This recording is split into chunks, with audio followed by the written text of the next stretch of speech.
हमारे साथ उर्मिला मातोंडकर जुड़ रही हैं। उर्मिला ने वैसे बॉलीवुड में लंबा वक्त किया है, लंबे वक्त से वो एक्टिंग में है, अभिनय में है। लेकिन उर्मिला, आपका बहुत बहुत स्वागत है। आपने एनडीटीवी के लिए वक्त निकाला, हम थोड़े से लेट हो गए। लेकिन पिछले कुछ दिनों में बॉलीवुड में ऐसा लगता है कि एक इमेज बनी है कि बॉलीवुड नशेड़ियों का अड्डा है, और कुछ लोग इस बात को जोर शोर से उठा भी रहे हैं। तो आप लोग मेहनत कम करते हैं और नशा ज़्यादा करते हैं, ऐसा कुछ इमेज बन रही है। बड़ी विनम्रता से मैं लोगों का ध्यान एक दो मुद्दों पर लाना चाहती हूँ, सीधा मुद्दे पे आते हुए कि बॉलीवुड अगर इतनी नशेड़ियों की इंडस्ट्री है तो हमारे देश के सबसे बड़ी इंडस्ट्रीज में से एक कैसी रह पाई है, टिक पाई है, हो पाई है।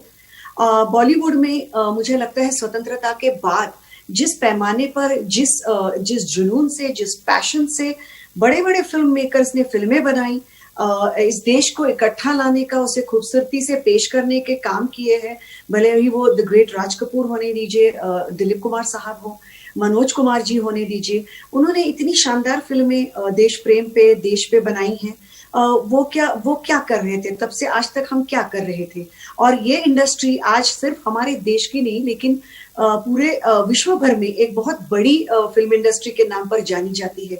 तो कुछ भयानक सी चीज होगी कि इतनी बड़ी नशेड़ी इंडस्ट्री इस मकाम पर पहुंची है। और हाथ जोड़ के मैं एक और भी याद दिलाना चाहती हूँ लोगों को कि हमारे देश के माननीय पंत प्रधान जो है हमारे श्री नरेंद्र मोदी जी, इन्होंने अभी कुछ महीनों पहले पिछले बरस इसी नशेड़ी इंडस्ट्री को बुलाया था न्योता देकर, और उसमें से कई दिग्गज नाम माननीय मोदी जी को मिले थे। और मोदी जी ने उनसे एक तरह का साथ चाहा था महात्मा गांधी जी के ख्यालों को, विचारों तक, सोसाइटी तक, लोगों तक पहुंचाने में।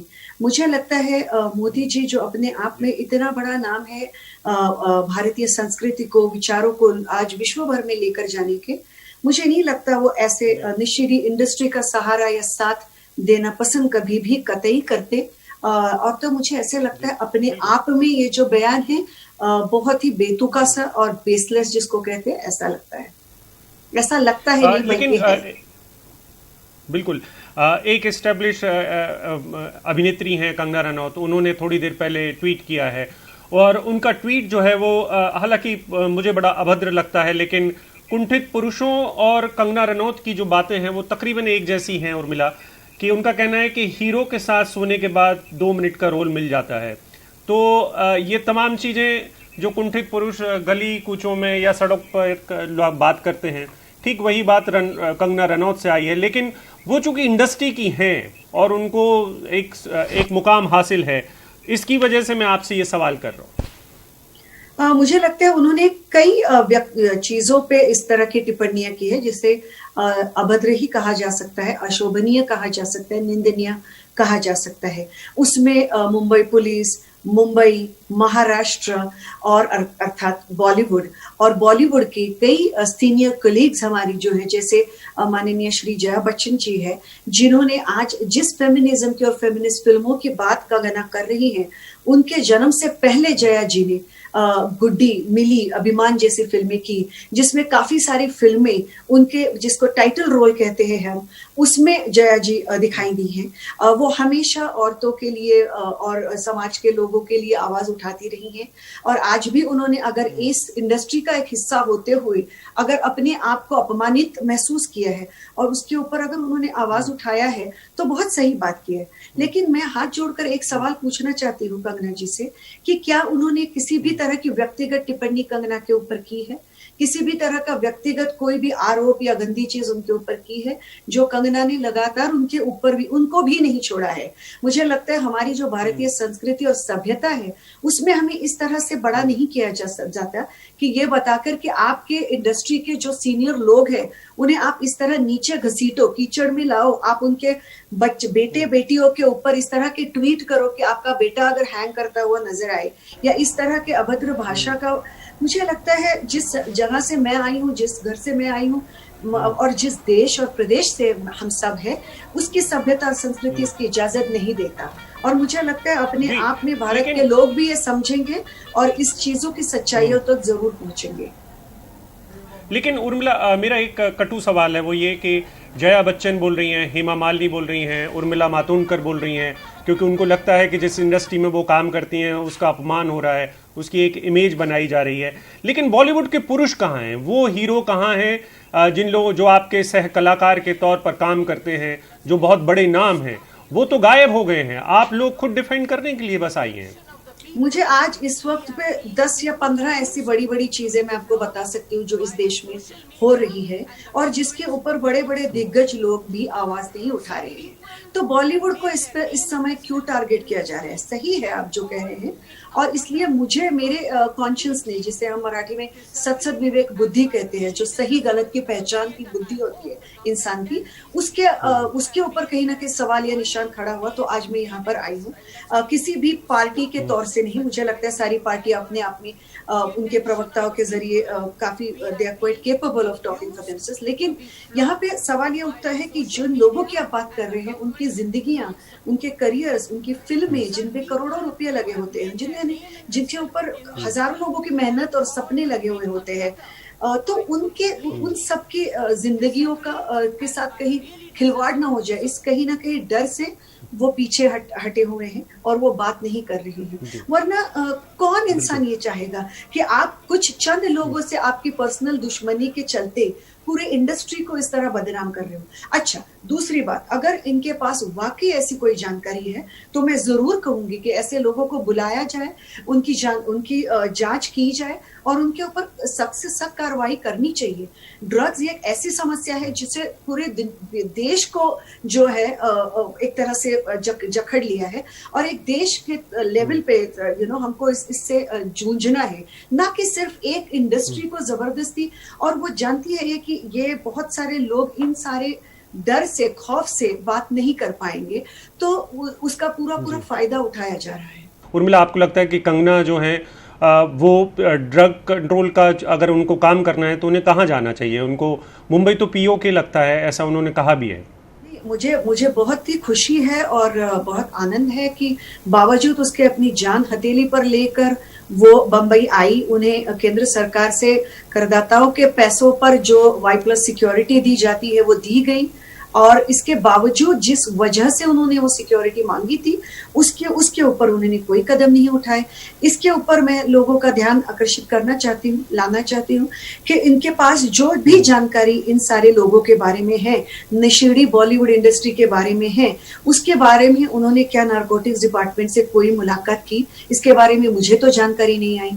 जब वो राज्यपाल जी से मिलने गई, क्या आपको नहीं लगता कि वो तो चलो उन्होंने किया, अच्छा किया, क्योंकि जो उनके ऑफिस के साथ हुआ या एक आध शब्द जो उनके ऊपर गलत कहा गया वो गलत था, जिसके लिए मैं कभी भी कोई भी चीज सही थी या ऐसे कहने में नहीं जाऊंगी। लेकिन ऐसे कई सारी चीजें वो कई सारे लोगों पे, एक पूरी संस्कृति पे, महाराष्ट्र जैसे प्रदेश पर बोल चुकी हैं और ऐसी बहुत टिप्पणियां कर चुकी हैं। फिर भी जो उनके साथ हुआ वो गलत था। राज्यपाल जी से मिलने के बदले में मुझे एक लगता है कि आपको नहीं लगता कि उन्होंने नारकोटिक्स डिपार्टमेंट से मिलकर ये सारी जानकारी उन्हें देनी चाहिए थी, जो कि टेक्निकली वो हिमाचल में बैठकर भी दे सकती थी। तो मुझे लगता है इन सारे सवालों के जवाब देने का उनको अभी वक्त आ गया है। जी, लेकिन क्या आपको लगता है कि कंगना रनौत अपनी निजी खुन्नस किसी एक सरकार की बैकिंग के साथ निकाल रही हैं? देखिए, मैं एक बात स्पष्ट करना चाहती हूँ, मैं किसी भी पक्ष के खिलाफ या किसी भी व्यक्ति के खिलाफ बातें करने यहाँ नहीं आई हूँ।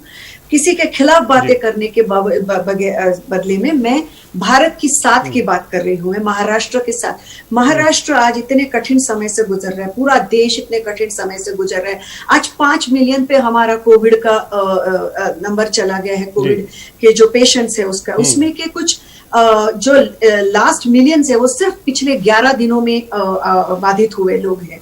तो ये सारी चीजों के ऊपर कोई बात ही नहीं कर रहे हैं। कहीं ना कहीं इन सारी चीजों पे जो बातें हुए जा रही है, तो सबको सोचना चाहिए। और मुझे लगता है भारत की जनता इतना ज्ञान तो जरूर रखती है कि इन चीजों से उठकर आगे जाकर देखे कि ये हो क्या रहा है दरअसल।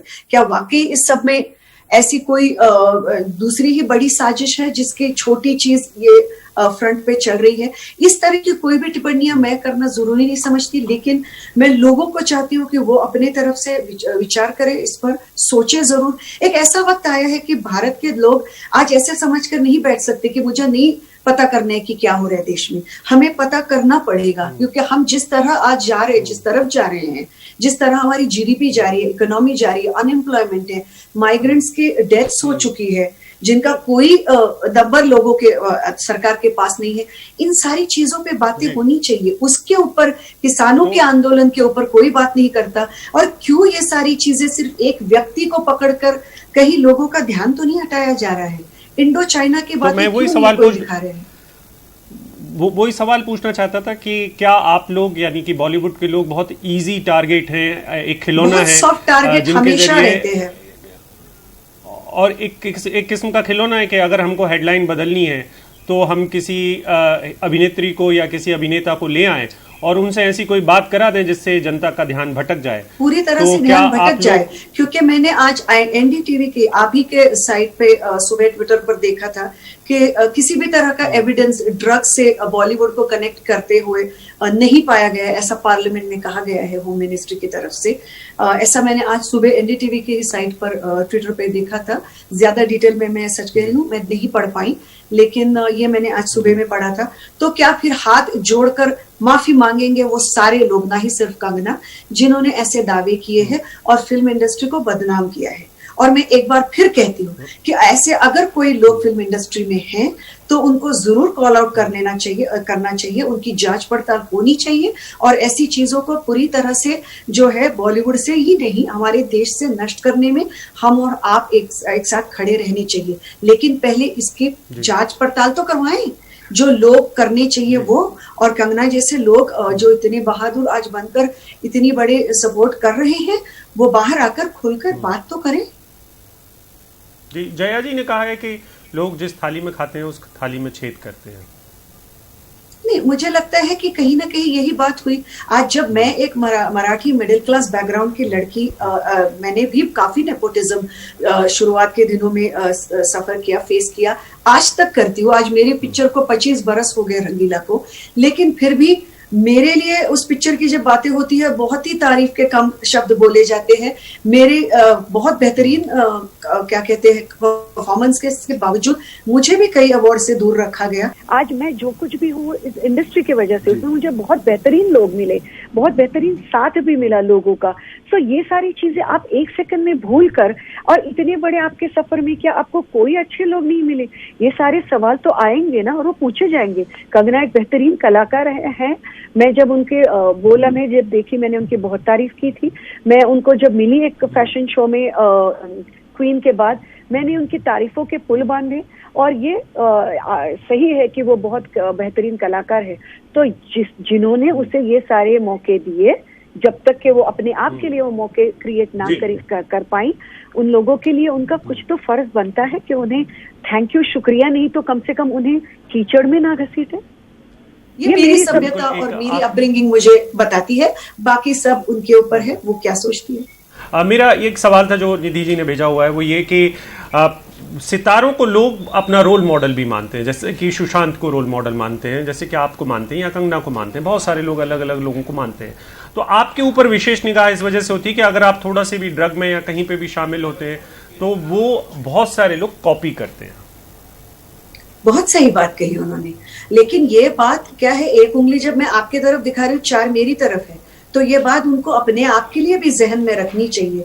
मैं आज उन लोगों से पूछना चाहती हूँ जो कंगना रनौत के फेक आईटी सेल के पीछे के ट्रोलर्स हो या उनके जेन्युइन सपोर्टर्स हो, क्या वो चाहेंगे कि कल को उनके बच्चे बड़े होकर इस तरह की भाषा का इस्तेमाल करें कि किसी का बाप निकाले, किसी का क्या उखाड़ लोगे? क्या ये जिस तरह की एक फेमिनिज्म की भाषा वो करती है, जिस तरह का वो वुमन कार्ड खेलना चाहती है एक स्तर पर, उस तरह की भाषा किसी औरत के मुंह में अच्छी लगती है, किसी अच्छे एजुकेटेड घर की लड़की के मुंह से अच्छी लगती है?